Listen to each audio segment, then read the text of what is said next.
Hello, NEET aspirants. Welcome to the new video. ಇನ್ನೇನು September ಫಸ್ಟ್ಗೆ ನಿಮಗೆ first round real allotment results ಬರುತ್ತೆ. ಮುಂದೆ ಏನು ಮಾಡಬೇಕು, ಯಾವ ಡಾಕ್ಯುಮೆಂಟ್ಸ್ ರೆಡಿ ಇಟ್ಕೊಂಡಿರಬೇಕು, ಯಾವುದು ಡಾಕ್ಯುಮೆಂಟ್ ಸಬ್ಮಿಟ್ ಮಾಡಬೇಕಾಗತ್ತೆ, ಒರಿಜಿನಲ್ ಡಾಕ್ಯುಮೆಂಟ್ಸ್ ಕಾಲೇಜ್ಗೆ ಇಲ್ಲ KEAಗ ಏನು ಅಂತ ನೋಡೋಣ ಈ ವಿಡಿಯೋದಲ್ಲಿ.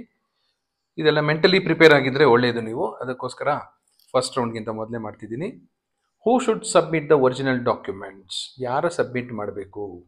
The candidates who have been allotted government seat in private medical colleges and private seat in private medical colleges. If they select choice 1, then only submit the original documents at KEA Bangalore. KEA ಆಫೀಸ್ಗೆ, Karnataka examination authority, Malleshwaram 18th cross ಅಲ್ಲಿದೆ. So ನೀವು first round ಆದಮೇಲೆ choice 1 ಕೊಟ್ಟರೆ 4 choices ಇರುತ್ತೆ. ಮೊದಲು ಒಂದು video ಮಾಡಿದ್ದೀನಿ, next try ಮಾಡ್ತೀನಿ ಇನ್ನೊಂದು ವಿಡಿಯೋ ಮಾಡಲಿಕ್ಕೆ. ಚಾಯ್ಸ್ 1 ಅಂದರೆ you are happy with that seat and you are ready for the admission. ನೀವು ಅಡ್ಮಿಷನ್ ಮಾಡ್ಕೊಳ್ಳೋಕ್ಕೆ ರೆಡಿ ಇದ್ದೀರಾ ಅಂತ. ನನ್ನ ಸಿಂಪಲ್ ಸಜೆಷನ್ ಏನು ಅಂದರೆ, ಫಸ್ಟ್ ರೌಂಡಲ್ಲಿ ಏನು ಹರಿ ಮಾಡ್ಕೊಳ್ಳೋ ಅಗತ್ಯ ಇಲ್ಲ, ಸೆಕೆಂಡ್ ರೌಂಡಲ್ಲಿ ಅಡ್ಮಿಷನ್ ಆಗಬಹುದು ಅನ್ನೋದು ಅದರ ಮೇಲೆ ನಿಮಗೆ ಬಿಟ್ಟದ್ದು. ಸೊ ಚಾಯ್ಸ್ 1 ಕೊಟ್ರಿ ಅಂದ್ಕೊಂಡ್ರೆ ನೀವು ನೆಕ್ಸ್ಟ್ ಏನು ಮಾಡಬೇಕಾಗತ್ತೆ, ಫೀ ಪೇ ಮಾಡಬೇಕಾಗತ್ತೆ. ಹೇಗೆ ಫೀ ಪೇ ಮಾಡಬೇಕು? ಈ ಚಲನ್ ಅಂತಿರುತ್ತೆ. ಈ ಚಲನ್ ಅಂತ ನಿಮ್ಮ KEA ವೆಬ್ಸೈಟಲ್ಲೇ ಡೌನ್ಲೋಡ್ ಮಾಡ್ಕೋಬೋದು. ಈ ಚಲನ್ ಡೌನ್ಲೋಡ್ ಮಾಡ್ಕೊಂಡ್ಮೇಲೆ ನಿಮ್ಮ ಅಕೌಂಟ್ ಇರುತ್ತಲ್ಲ ಆ ಬ್ಯಾಂಕ್ಗೆ ಹೋಗಿ ಫೀ ಪೇ ಮಾಡಿ. ಫೀ ಪೇ ಮಾಡಿದಾದ ಮೇಲೆ ಒಂದು 2 hours 3 hours 4 hours ಒಂದೊಂದ್ಸರಿ ಅರ್ಧ ದಿನ ಆಗುತ್ತೆ, ಅಡ್ಮಿಷನ್ ಆರ್ಡರ್ ಡೌನ್ಲೋಡ್ ಮಾಡ್ಕೋಬಹುದು. ಸೊ ಅಡ್ಮಿಷನ್ ಆರ್ಡರ್ ಡೌನ್ಲೋಡ್ ಮಾಡಿಕೊಂಡು ಒರಿಜಿನಲ್ ಡಾಕ್ಯುಮೆಂಟ್ಸ್ ತೊಗೊಂಡೋಗಿ KEAಗೆ ಕೊಡಬೇಕಾಗತ್ತೆ.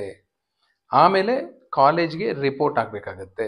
ಕಾಲೇಜ್ ರಿಪೋರ್ಟ್ ಆದಮೇಲೆ KEA ಪೋರ್ಟಲಲ್ಲಿ ನೀವು ಅಪ್ಡೇಟ್ ಮಾಡಬೇಕು, ನಾನು ಕಾಲೇಜ್ ಸೇರ್ಕೊಂಡಿದ್ದೀನಿ ಅಂತ. Entering the college joining status on KEA portal.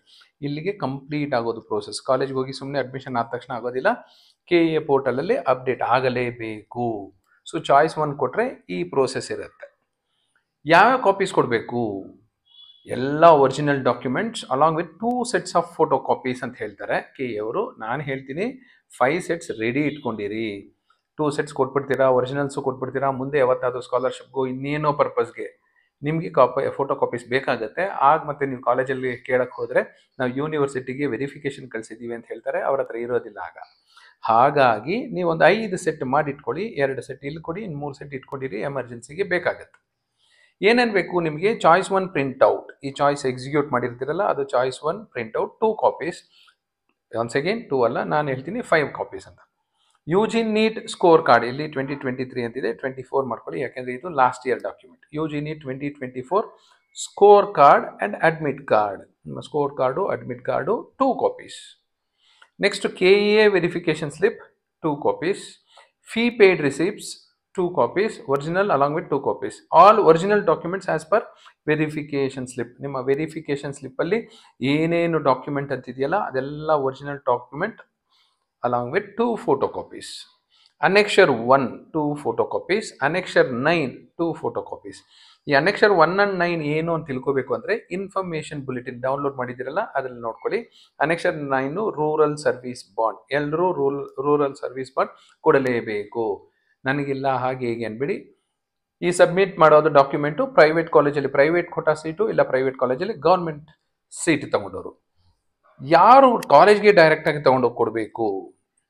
So dental students ಡೈರೆಕ್ಟಾಗಿ ಕಾಲೇಜ್ಗೆ ತೊಗೊಂಡೋಗಿ ಕೊಡ್ತಾರೆ, ಆಲ್ ಡೆಂಟಲ್ ಸ್ಟೂಡೆಂಟ್ಸ್. ಮತ್ತು ದ ಕ್ಯಾಂಡಿಡೇಟ್ಸ್ ಹು have been allotted medical seat in government medical college need not submit the originals at KEA. Government seat government medical ಕಾಲೇಜಲ್ಲಿ ತಗೊಂಡವರು plus dental students ಇವರು direct KEAಗೆ ಹೋಗೋ ಅಗತ್ಯ ಇಲ್ಲ, ಡೈರೆಕ್ಟಾಗಿ ಕಾಲೇಜ್ಗೆ ಹೋಗ್ತಾರೆ. ಓನ್ಲಿ ಪ್ರೈವೇಟ್ ಕಾಲೇಜಲ್ಲಿ ಗೌರ್ಮೆಂಟ್ ಸೀಟು, ಪ್ರೈವೇಟ್ ಕಾಲೇಜಲ್ಲಿ ಪ್ರೈವೇಟ್ ಸೀಟ್ ತಗೊಂಡವ್ರು ಮಾತ್ರ KEAಗೆ ಹೋಗಿ ಕೊಡ್ತಾರೆ. ಸೊ ಇದು ಲಾಸ್ಟ್ ಇಯರ್ ಡಾಕ್ಯುಮೆಂಟು, ಈ ವರ್ಷನೂ ಇದೇ ಪ್ರೊಸೀಜರ್ ಇರುತ್ತೆ. So that's about what are the documents. ನಿಮ್ಮ ಹತ್ರ ಏನೇನು ಡಾಕ್ಯುಮೆಂಟ್ ಇರಬೇಕು, ಎಷ್ಟೆಷ್ಟು ಫೋಟೋ ಕಾಪಿ ಇರಬೇಕು ಅಂತ ಹೇಳ್ತಾ ಇದ್ದೀನಿ. ಸೊ Annexure 1 and 9 ಇನ್ಫಾರ್ಮೇಷನ್ ಬುಲೆಟಿನಲ್ಲಿ ಚೆಕ್ ಮಾಡಿ. Thank you.